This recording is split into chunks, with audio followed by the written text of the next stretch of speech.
नमस्कार दोस्तों, स्वागत है आपका हमारे यूट्यूब चैनल पर। अगर आप चैनल पर नए हैं तो प्लीज़ चैनल को सब्सक्राइब कर लीजिए, अपने दोस्तों को शेयर कर दीजिए। दोस्तों, इसकी पीडीएफ आपको टेलीग्राम ग्रुप में मिल जाएगी, जिसका लिंक डिस्क्रिप्शन बॉक्स में दे दूंगा। तो 100 शब्द प्रति मिनट की गति से डिक्टेशन शुरू करते हैं। 5 सेकंड में आप लोग तैयार हो जाइए लिखने के लिए।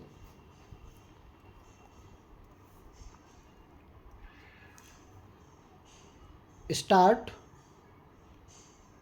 माननीय सदस्यगण, आज जब भारत दुनिया में अपनी नई पहचान के साथ आगे बढ़ने के लिए तत्पर है, तो हमें भी उतने ही बड़े संकल्पों को सिद्ध करना होगा। 2021 का यह वर्ष हमारे लिए इसलिए भी अहम है। देश ने कुछ दिन पहले 23 जनवरी को नेताजी सुभाष चंद्र बोस के जन्म दिवस को पराक्रम दिवस के रूप में मनाया है। यह वर्ष नेताजी की 125वीं जन्म जयंती का वर्ष भी है। नेताजी की जयंती को बड़े पैमाने पर मनाने के लिए मेरी सरकार ने एक उच्च स्तरीय समिति का गठन किया है। हम सबके पूज्य गुरु तेग बहादुर का 400वां प्रकाश पर्व भी हम पूरी श्रद्धा के साथ मनाएंगे। इन समारोहों के साथ ही देश की स्वतंत्रता के 75वें वर्ष के उपलक्ष्य में अमृत महोत्सव का शुभारंभ भी इसी वर्ष हो जाएगा। हमारी संसद लोकतंत्र में देशवासियों की बढ़ती हुई भागीदारी और नए भारत की आकांक्षाओं की पूर्ति का एक महत्वपूर्ण माध्यम है। पहले की सरकारों में तथा संसद के सदनों में यह बात उठती रही है कि संसद की यह इमारत हमारी वर्तमान आवश्यकताओं को पूरा करने में अपर्याप्त सिद्ध हो रही है। संसद की नई इमारत को लेकर पहले की सरकारों ने भी प्रयास किए थे। यह सुखद संयोग है कि आज़ादी के 75वें वर्ष की तरफ बढ़ते हुए हमारे देश ने संसद की नई इमारत का निर्माण शुरू कर दिया है। नए संसद भवन के बनने से अपने संसदीय दायित्वों को निभाने में हर सदस्य को अधिक सुविधा मिलेगी। देशवासियों ने जिस तेजी से तकनीक और बदलाव को आत्मसात किया है, वह इस बात का प्रमाण है कि आज हर भारतीय देश को नई ऊंचाई पर पहुंचते हुए देखने के लिए कितना आतुर है। देशवासियों की आकांक्षाओं को ध्यान में रखते हुए मेरी सरकार तेजी से निर्णय ले रही है और अर्थव्यवस्था से जुड़े हर सेक्टर में ऐसे सुधार कर रही है जिनकी प्रतीक्षा वर्षों से थी। माननीय सदस्यगण, राष्ट्र निर्माण एक अनवरत प्रक्रिया है जिसमें देश के हर व्यक्ति की अपनी अपनी भूमिका है। हम सभी का कर्तव्य है कि देश के सम्मुख अनुकरणीय आचरण प्रस्तुत करें। राष्ट्र निर्माण से जुड़े लक्ष्य समय पर पूरे हों, यह दायित्व हम सभी का है। 2022 में जब हमारा देश स्वतंत्रता के 75 वर्ष का पर्व मनाएगा, तब तक इन लक्ष्यों की प्राप्ति न सिर्फ स्वतंत्रता सेनानियों और राष्ट्र निर्माताओं के सपने पूरा करेगी, बल्कि नए भारत का आधार भी मजबूत करेगी। नए भारत का सपना किसी एक राजनीतिक दल या संगठन का नहीं है। यह देश के 130 करोड़ लोगों की आशाओं और आकांक्षाओं को परिलक्षित करता है। इस सपने को पूरा करने के लिए हम सभी को मिलकर पूरे समर्पण के साथ काम करना होगा।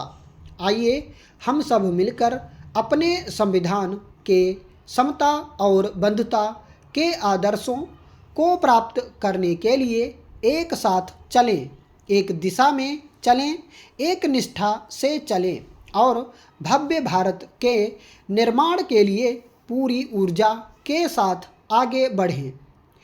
देश में गवर्नेंस के प्रति सजग लोगों में देश के किसी न किसी हिस्से में लगातार हो रहे चुनाव से अर्थव्यवस्था और विकास पर पड़ने वाले विपरीत प्रभाव को लेकर चिंता है। बार बार चुनाव होने से मानव संसाधन पर बोझ तो बढ़ता ही है, आचार संहिता लागू होने से देश की विकास प्रक्रिया भी बाधित होती है। इसलिए एक साथ चुनाव कराने के विषय पर चर्चा और संवाद बढ़ना चाहिए तथा सभी राजनीतिक दलों के बीच सहमति बनाई जानी चाहिए। मेरी सरकार का प्रयास जन भागीदारी द्वारा जन कल्याण करने का है। मेरी सरकार युवाओं, महिलाओं, किसानों, उद्यमियों, विद्यार्थियों, श्रमिकों के साथ बातचीत करके तथा सिविल सोसाइटी के लोगों के साथ भी चर्चा करके उनके सुझावों के नीतियों निर्णयों में शामिल कर रही है। नागरिकों की समस्याओं का समाधान करने के लिए प्रक्रियाओं का सरलीकरण मेरी सरकार की प्राथमिकता है। पिछले 3 वर्षों में 1428 अनावश्यक कानून समाप्त किए जा चुके हैं और यह प्रक्रिया निरंतर जारी है। ठोस और समावेशी विकास की दिशा में मेरी सरकार ने देश में ईमानदारी को संस्थागत करने का महत्वपूर्ण काम किया है और पारदर्शी व्यवस्थाओं की स्थापना कर रही है। देश के आर्थिक एकीकरण के लिए मेरी सरकार ने स्वतंत्रता के बाद का सबसे बड़ा टैक्स सुधार जीएसटी के रूप में किया है। मेरी सरकार बैंकिंग व्यवस्था को मजबूत करने और उसमें पारदर्शिता लाने के लिए भी प्रतिबद्ध है। इसके लिए 2 लाख करोड़ रुपए से अधिक के पूंजी निवेश के साथ सार्वजनिक क्षेत्र के बैंकों का पूंजीकरण करने का निर्णय लिया गया है। भ्रष्टाचार के खिलाफ हमारी लड़ाई जारी है। इसी कड़ी में पिछले 1 वर्ष में लगभग 3.5 लाख संदिग्ध कंपनियों का रजिस्ट्रेशन रद्द किया जा चुका है। देश के विकास को और अधिक ठोस आधार देने के लिए मेरी सरकार ने आर्थिक संस्थाओं को मजबूत करने का काम प्राथमिकता के तौर पर किया है। इसी का परिणाम है कि धीमी वैश्विक आर्थिक विकास दर के बावजूद भारत की विकास दर प्रभावशाली रही है। अर्थव्यवस्था में 2016-17 की पहली तिमाही से जीडीपी विकास में अस्थायी मंदी रही। वर्ष 2017-18 की दूसरी तिमाही में इस गिरावट में बदलाव आया। मानवता की सेवा भारत की सांस्कृतिक विरासत का अभिन्न अंग रहा है। चाहे नेपाल में भूकंप हो या श्रीलंका में बाढ़ की आपदा या मालदीव में पेयजल का संकट हो, इन्हीं मूल्यों के कारण भारत हमेशा फर्स्ट रिस्पॉन्डर के रूप में उपस्थित रहा है। आज विश्व के किसी भी कोने में बसे सभी भारतीयों को यह भरोसा है कि वे कहीं भी संकट में पड़ेंगे तो उनकी सरकार उन्हें सुरक्षित निकालकर स्वदेश वापस ले आएगी।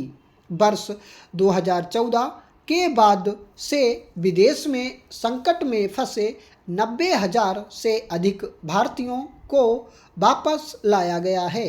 मेरी सरकार के सफल राजनयिक प्रयासों के कारण विश्व में भारत को एक नया सम्मान प्राप्त हुआ है। चाबहार पोर्ट का प्रारंभ होना एक ऐतिहासिक घटना है। इस पोर्ट के माध्यम से अफगानिस्तान को गेहूं की पहली खेप भेजी गई है। इस वर्ष भारत अफगानिस्तान के बीच हवाई गलियारे की शुरुआत भी हुई है, जिसमें माल ढुलाई का कार्य आरंभ हो गया है। स्टॉप।